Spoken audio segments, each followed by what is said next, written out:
tilting the ancient balance toward cataclysm.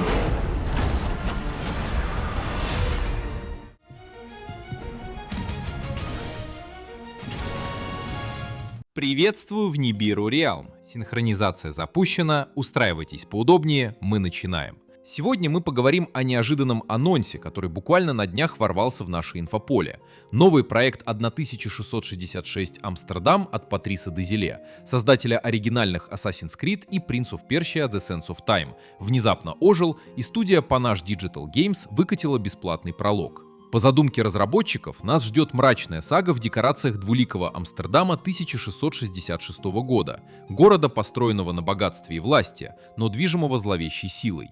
Мы играем за Ноа Бруклин, собирательницу из древнего ордена Зайндарис. Ее цель — выслеживать первородных, могущественных сущностей, скрывающихся среди людей, и во время кровавой луны Эсбата забирать их силу с помощью заклинаний и колдовства. Звучит невероятно круто, правда? Настоящий ассасин в мире темного фэнтези.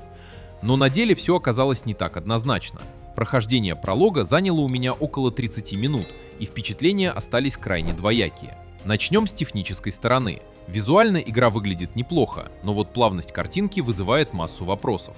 Оптимизации тут пока и не пахнет. Нет ощущения доработанного продукта, картинка местами идет неплавно, что сильно бьет по погружению. К управлению тоже есть большие претензии. В самом начале игра прямым текстом рекомендует взять в руки геймпад, и это не пустые слова. Консольные корни ощущаются в каждом движении, в каждой привязке кнопок и отметок.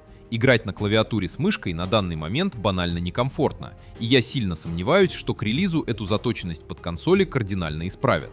Возможно, для кого-то это не так важно, но отметить стоит. Однако мой главный вопрос к прологу — это сам геймплей. Когда мы слышим о проекте от креативного директора Assassin's Creed, мы подсознательно ждем огромного, красивого открытого мира, RPG-элементов и, конечно же, добротной боевки. Так вот, за полчаса нам не показали ровным счетом ничего из этого. Никаких боевых сцен, никакой демонстрации открытого мира. Вместо этого мы занимаемся изучением лора. Нам показывают родословную героини, водят по ограниченным локациям и заставляют выполнять простейшие задания, которые даже загадками назвать сложно. Единственная действительно крутая геймплейная деталь — это возможность поиграть за кота, в теле которого, как выясняется по сюжету, застрял парень по имени Аарон из 1999 года. И как показывает практика, я в своих претензиях не одинок. Я проанализировал отзывы в Steam и других соцсетях, и сейчас рейтинг пролога держится на уровне смешанные, около 61% положительных оценок.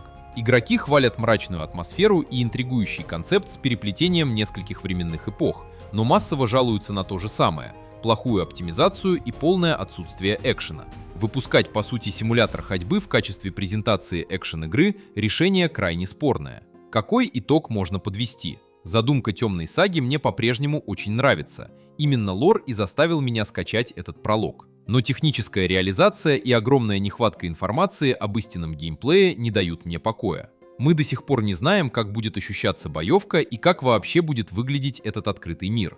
Пролог должен был закрыть эти вопросы, но вместо этого наплодил новые. Поэтому я, конечно, буду следить за судьбой 1666 Амстердам, но ни о каких предзаказах речи пока не идет. Подожду релиза полноценной игры, посмотрю на ее техническое состояние и только если мне все понравится, подумаю о покупке. А если вам интересно самим взглянуть на то, как выглядит игра прямо сейчас, переходите на мой второй канал. Там я выложил полное прохождение пролога. Ссылочка будет ждать вас в описании и в закрепленном комментарии. А на этом все. Всем всего хорошего и до скорых встреч!